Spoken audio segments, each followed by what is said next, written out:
जय जगन्नाथ सांग माने मो दुकान टी होची सेमिनारी छक फिश मार्केट रे आपण माने लोकेशन अनुसार जल्दी जल्दी आसंतु।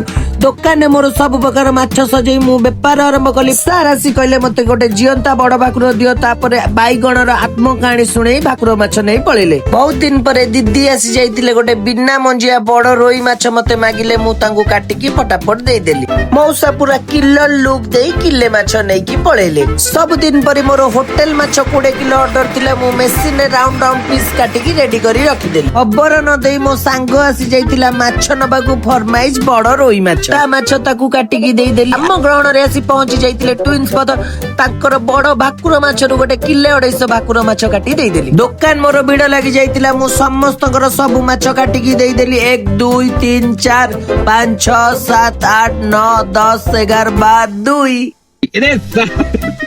चश्मा पिंदा भाई आसी जाइतिले तांकू दीटा रोई पटापट काटी देली। से चटापट नै की घर को पळेले। होटल माछ मु रेडी करी रखितिले। राजा भाई आसी तांको माछ नै पळेले। हसी हसी भाई कहले मते जियंता भाकुर मुंड दियो मु तांकू देई देली। दुकान को गोटे कुन्नी साहसी पिला ता बापा सहित आसी जियंता माछ को खेळना बळिया खेळुची। राजा भाई पैसा नेला बेले सब बेले कहले जे मोर लाभ हो। दीदी आसी जाइतिले माछ नबाकू कहले जे मो जियो तम वीडियो देखिबा को सब बेले जिद्दी करूची। हमर सरदार भाई आसी जाइतिले गोटे 5 किलो रोई माछ रु 2 किलो काटी तांकू चिल्ली पीस करी पटापट देई देली। दुकान मोर भीड़ लागि जाइतिला मु समस्तकर सब माछ काटिकी देई देली। मो वीडियो टी जदी आपण मानु भल लागिला लाइक शेयर सब्सक्राइब करंतु।